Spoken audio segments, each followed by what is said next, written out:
Hello viewers, welcome back to new video. In this video, I will show how to solve you cannot place a WhatsApp call if you are already on a phone call problem. Let's see how to solve this problem. Tap on hold WhatsApp app, click on app info,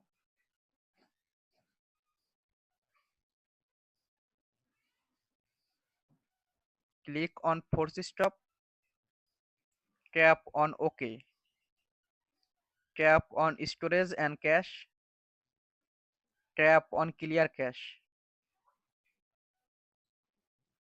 Now swipe down notification panel,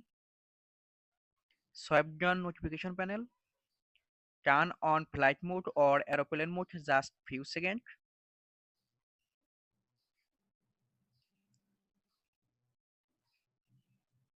and go to WhatsApp app.